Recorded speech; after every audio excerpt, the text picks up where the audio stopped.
I want to dig into what you were describing about your upbringing and this unique position that you've gotten to where you don't feel that you covet money, but you see its power and the use that it has in furthering some opportunities for you. How did you develop that? How do you distinguish between luck and skill? How do you end up in that position? So, my parents craved money, meaning they needed it because my dad was unemployed for long stretches of time. My mom was a sole breadwinner. She was a housekeeper, then she was a nurse's aide. And I would just see how she grinded. We didn't have a car for a long time. She takes the bus, we all take the bus. When I got my first job, it was at Burger King. I'd take the money, and I'd have to give it to my parents, and we would buy bus passes. And, I remember telling some of my friends, I went to a very good high school, kind of like the rich high school, not the high school I should have gone to. I was able to go to this different high school. And I would remember, I would tell them hey, this is I would be so ashamed that I worked at Burger King. They would sometimes come by, and I would just be like, oh, fuck, and then at some point, it was like this release moment where I was like, this is my life. I can't do anything about it. This is what it is right now. And I kind of had a sense that I could figure some stuff out later, but I didn't really know.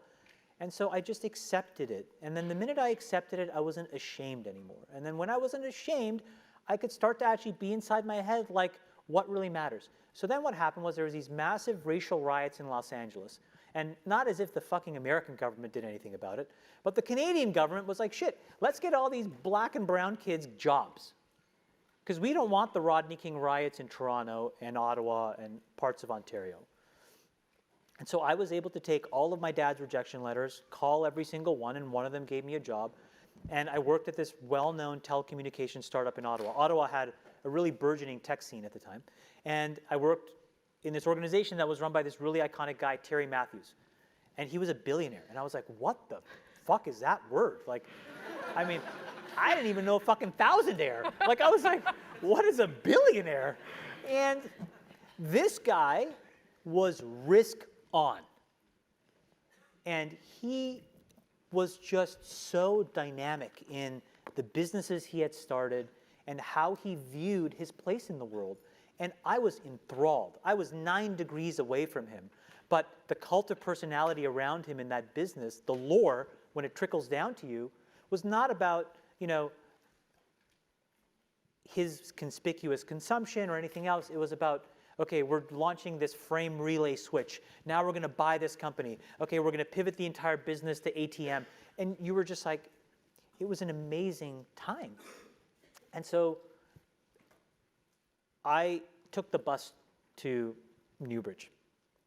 Complete luck that the controller of Newbridge would go from his nice neighborhood through this shitty neighborhood to get on the highway. And so he would see this guy standing by the bus, and eventually he saw me inside the office, and one day he stopped. He's like, you want to ride? You work at Newbridge? I'm like, yeah. And this guy, Sam Legg. So in the car, he was in the front seat, beside Terry, and he was able to tell me how this guy thought about this. I was like, because I would read it in the paper, and I'd be like, why is he doing this?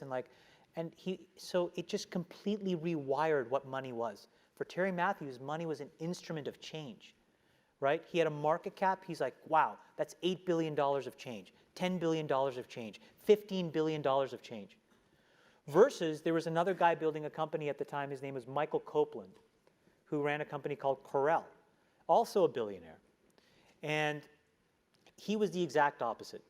Had a messy divorce, married some trophy wife.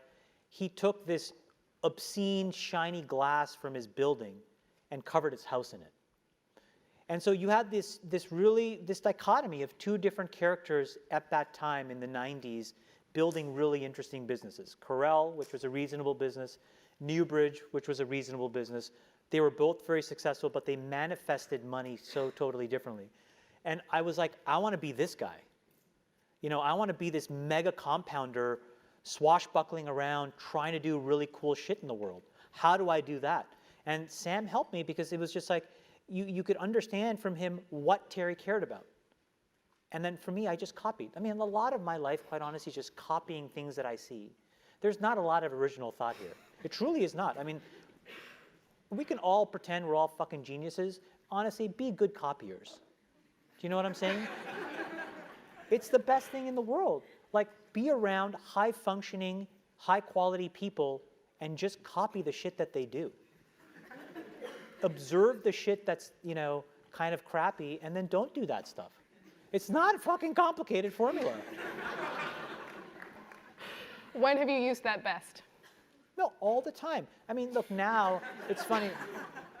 Like, it's like, you know, like, you have a surface area of ways to spend your time now, or I do. And, you know, I'm in this midst now where we are really scaling up what we're doing as a business. And I meet these people that to me are so iconic that they were sort of like arm's length people that are now sitting face to face, and they treat me like a quasi-peer. I wouldn't say a peer, but quasi-peer. But what I see is, I see some amazing stuff, and I see some utter dysfunction in some of the richest, most important people in the world. And I have to decide, how am I going to act? What am I going to embody? What am I copying? What am I not copying? And so I get a chance to now refine my decision-making and discipline. And it's, so that's how it plays out. I don't know if I answered your question. But.